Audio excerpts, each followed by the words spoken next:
दोस्तों नमस्कार। News cover में आपका स्वागत है। एक बहुत ही दुखद घटना के अंतर्गत आज सुबह महाराष्ट्र के उप मुख्यमंत्री और महाराष्ट्र के बहुत ही पॉपुलर नेता जो हमेशा सुर्खियों में लाइमलाइट में रहे हैं, उनकी आज एक प्लेन दुर्घटना में मृत्यु हो गई। उनका एक प्राइवेट चार्टर प्लेन जो उन्हें बम्बई से लेकर बारामती जा रहा था, जो बम्बार्डियर लेयरजेट 45 प्लेन था, वो उनको लेके जब बॉम्बे चला और बारामती के पास पहुंचा, तो बारामती पर जो बारामती एयरपोर्ट पर उन्हें ऐसा लगता है कि विजिबिलिटी की कमी के कारण लैंडिंग की अनुमति नहीं मिली।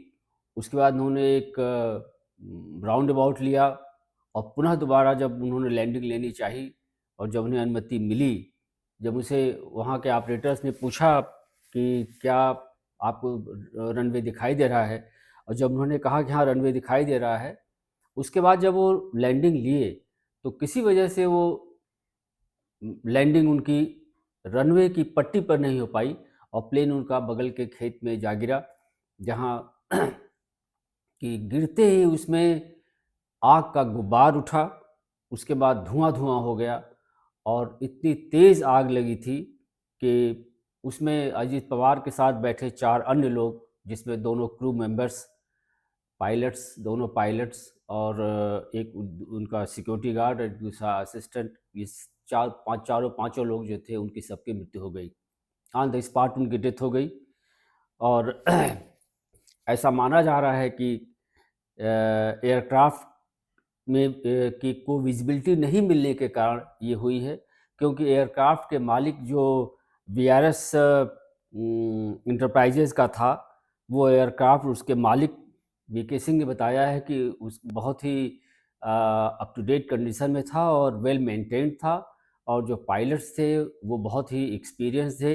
जो फर्स्ट पायलट थे उनके पास करीब 16,000 घंटे का अनुभव था, और जो सेकंड पायलट थे, को पायलट, उनके पास भी करीब 1500 घंटों का अनुभव था। तो उन्होंने बताया कि बड़े ही ट्रेन्ड पायलट थे और किसी तरह की उसकी कमी नहीं थी। लेकिन ये दुर्घटना हो गई और अजीत पवार जो महाराष्ट्र के उप मुख्यमंत्री, 2 बार के उप मुख्यमंत्री और वहाँ के बहुत ही पॉपुलर लीडर रहे, शरद पवार के जो भतीजे हैं और जिन्होंने पॉलिटिक्स में शरद पवार के एनसीपी को भी तोड़कर एनडीए ज्वाइन किया था, उनकी आज ये दुखद घटना हो गई है। और अब महाराष्ट्र की पॉलिटिक्स में बहुत बड़ा एक उबाल सा आ गया है, बड़ी हलचल सी हो गई है कि अब क्या होगा एनडीए के गठबंधन का। जो उसके 2 पार्टनर्स हैं, शिंदे गुट का शिवसेना और अजीत पवार गुट की जो एनसीपी है। आपको दोस्तों याद हो कि एनसीपी के बहुत बड़े नेता रहे अजीत पवार, जो शरद पवार के भतीजे हैं, लेकिन उन्होंने 2023 में ये अपनी पार्टी को तोड़ दिया था और वो उन्होंने एनसीपी बनाई थी अपनी, और उस एनसीपी ने एनडीए को समर्थन दिया था और उनके उनके समर्थन से एनडीए की सरकार वहाँ चल रही थी। इसके बाद अभी जो नवंबर 2024 का चुनाव हुआ है, उसमें उनका परफॉर्मेंस अच्छी रही। महाराष्ट्र में 288 सीटें हैं कुल विधानसभा की, जिसमें बहुमत साबित करने के लिए 145 सीटें चाहिए, और इसमें भाजपा को, जो एनडीए का गठबंधन बीजेपी है, बीजेपी को 132 सीटें मिली थी। अजीत पवार को 41 सीटें मिली और शिंदे को 57 सीटें मिली। इसीलिए शिंदे चाहते थे कि उन्हें मुख्यमंत्री पद दिया जाए, जो भाजपा ने उनको नहीं दिया, और शिंदे इस बात से बहुत नाराज़ थे। और उनकी नाराज़गी के कारण फडणवीस जो महाराष्ट्र के मुख्यमंत्री हैं, उनको एक हमेशा परेशानी रहती थी, क्योंकि शिंदे एक हैवी वेट रहे एनडीए के, महाराष्ट्र राज्य सरकार के। और हर बार ऐसा हुआ कि फडणवीस की जो मुश्किलों को कम करने के लिए अजीत पवार का सहारा फडणवीस ने लिया, और अजीत पवार के कारण ही शिंदे इस बात को हमेशा मानते थे कि अजीत पवार के कारण ही वो दूसरी बार मुख्यमंत्री नहीं बन पाए, क्योंकि हमेशा अजीत पवार फडणवीस के साथ उनकी मदद करने के लिए चले आते थे। अब देखना ये होगा कि भाजपा के पास ज़्यादा सीटों की कमी नहीं है, 145 में 131 सीटें उसके पास हैं, केवल 14 सीटें उसको चाहिए पूर्ण बहुमत के लिए। लेकिन अगर अगर अगर एनसीपी अब समर्थन दे देती है, केवल एनसीपी का समर्थन उनको मिल जाता है तो भी पर्याप्त होगा। तो अब राजनीतिक रूप से देखा जाए तो एनसीपी के सामने एक समस्या ये है कि अब उसको कैसे लीड किया जाएगा, कौन लीड करेगा। इसमें 2-3 विकल्प ये हैं कि पहला तो ये है कि उनके परिवार के हाथ में ये पार्टी जाए, दूसरा ये है कि उनके दोस्त जो हैं उस पार्टी से जुड़े हुए उनके पास जाए, या तीसरा जो पार्टी के हैवी वेट्स हैं। तो पहला तो विकल्प तो ये है कि उनकी जो पत्नी है सुनेत्रा पवार, जो भी राज्यसभा की मेंबर हैं, जल्दी ही राज्यसभा की मेंबर बनी हैं वो, और वो इसके पहले राजनीति में नहीं थी। वो पीछे से पार्टी के ऑर्गेनाइजेशन का काम करती थी और कोऑपरेटिव सोसाइटीज़ के साथ उनका जुड़ाव था। हो सकता है कि पार्टी को सँभालें, लेकिन उनके पास पार्टी को सँभालने का, लेजिस्लेचर का, इसका अनुभव नहीं है।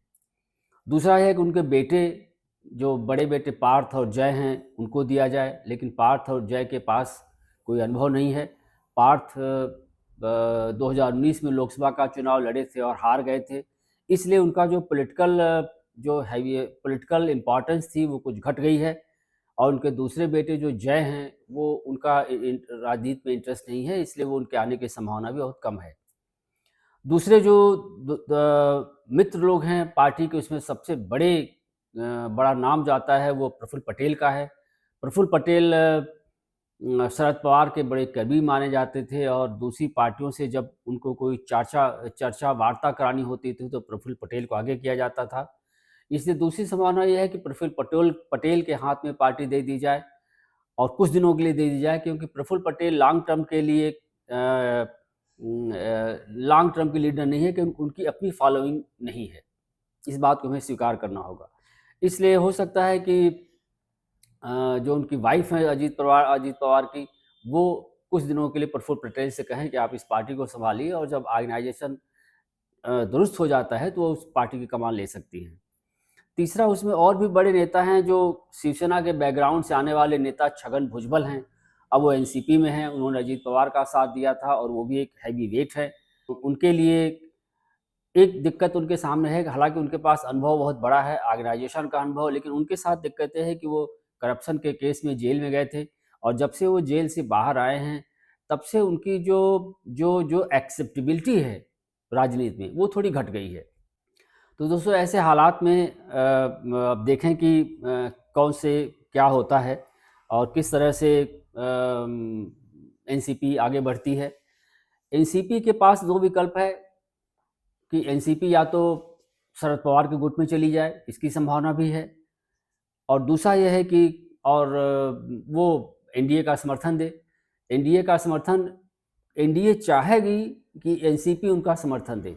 हो सकता है कि अजीत पवार गुट के बहुत से लोग बीजेपी में शामिल हो जाएं, या ये भी संभावना है कि जो लोग शरद पवार के लॉयलिस्ट हैं वो शरद पवार की तरफ चले जाएंगे, और जो लोग शरद पवार के लॉयलिस्ट नहीं हैं उनकी संभावना है कि बीजेपी उनको अपने में ज्वाइन करा ले, क्योंकि बीजेपी सिंधे का जो बोझ है उसके दबाव से अपने को बचाना चाहती है, और उसके लिए एक ही तरीका है कि अगर शरद पवार के सभी लोग उसके साथ जुड़ जाएं तो भाजपा को शिंदे की ज़रूरत नहीं पड़ेगी, क्योंकि शिंदे के अजीत पवार के 41 मेंबर्स हैं, और 20 लोग भी अगर भाजपा के पास आ जाते हैं तो भाजपा की संख्या 132 और 20 152 हो जाएगी। ऐसी स्थिति में शिंदे की बहुत आवश्यकता नहीं पड़ेगी। लेकिन अब देखते हैं कि भाजपा की सोच क्या है, भाजपा कैसे आगे बढ़ती है, ये आगे आने वाले दिनों में समझ में आएगा। तो उसमें दोस्तों, ये एक बड़ी अजीत पवार की मृत्यु से एक बड़ी भारत की राजनीति में एक नई स्थिति उभर कर सामने आ गई है कि अभी अजीत पवार की बॉडी भी रिकवर नहीं की गई है, कुछ अभी आगे के काम भी नहीं हो पाए हैं, और विपक्षी नेताओं ने इस बात की आशंका जाहिर की है कि ये क्रैश कैसे हुआ, इसकी जांच कराई जाए। ममता बनर्जी इसमें सबसे आगे आई हैं, और उन्होंने खुलकर कहा है, खुलकर सड़कों पर आकर उन्होंने कहा है कि अजीत पवार, ऐसा उनको डाउट है, उनको सूचना मिली थी कि वो अपने चाचा के पास, यानी अपनी मूल पार्टी शरद पवार की पार्टी में ज्वाइन करना चाहते थे। और अजीत पवार का एक स्टेटमेंट भी है कुछ दिनों पहले का, जिसमें उन्होंने कहा था कि पार्टी कार्यकर्ता, दोनों पार्टियों के, दोनों एनसीपी के कार्यकर्ता एक होना चाहते हैं, और हम एक हो सकते हैं। लोकल बॉडीज़ का जो चुनाव है वो भी दोनों चाचा भतीजा की पार्टी ने एक साथ मिलकर लड़ी थी, हालांकि दोनों लोगों को कोई खास सफलता इस बार के चुनाव में नहीं मिल पाई थी। और शरद पवार, जबकि यही उन्होंने अभी स्टेटमेंट आया, उनका जल्दी ही स्टेटमेंट आया, कुछ देर पहले आया है, और उन्होंने कहा है कि मैं नहीं मानता हूं कि इसमें कोई इसका कोई राजनीतिक कारण है। There was no politics in this, it was purely an accident. उन्होंने कहा कि इट वाज एक बिल्कुल केवल एक्सीडेंट रहा, इसमें किसी तरह की कोई राजनीति नहीं देखी जानी चाहिए। लेकिन ममता बनर्जी ने कहा है कि इसकी जांच होनी चाहिए, और इसकी जांच उन्होंने कहा किसी एजेंसी से नहीं होनी चाहिए, सभी एजेंसियां बिकी हुई हैं, इसलिए इसकी जांच सुप्रीम कोर्ट से कराई जानी चाहिए। तो बात की गंभीरता को समझिए कि विपक्ष के लिए बड़ा गंभीर मुद्दा हो गया है और इसकी बड़ी हलचल हुई है।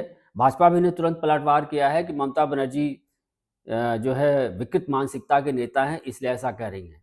लेकिन ऐसा ही सिर्फ नहीं है, क्योंकि दूसरे नेताओं ने भी कहा है, खड़गे ने भी कहा है कि जांच हो, इंडिया ब्लॉक ने कहा है कि इसकी निष्पक्ष जांच कराई जाए, अखिलेश यादव ने कहा है कि जांच होनी ही चाहिए, अगर क्योंकि भारत में देखा जा रहा है कि प्लेन दुर्घटना में बहुत से नेताओं की जान चली गई है। उसमें रूपाणी हो सकते हैं, जो एयर इंडिया का क्रैश अहमदाबाद में हुआ, उसमें वाईएसआर रेड्डी का एक्सीडेंट हुआ, और सीडीएस जो पहले सीडीएस थे उनका एक्सीडेंट हो गया। तो ये घटनाएं इस बात को विपक्ष के मन में एक संदेह पैदा करती हैं कि एक्सीडेंट्स क्यों जा रहे हैं, जबकि प्लेन क्रैशेस पूरी दुनिया में इतने नहीं होते हैं जितने कि भारत में कुछ सालों में प्लेन क्रैशेस हो रहे हैं। तो इससे ये समझना होगा कि सरकार को भी चाहिए कि ये इस तरह के डाउट किसी देश में रखना, किसी प्रजातंत्र में रखना उचित नहीं होता है।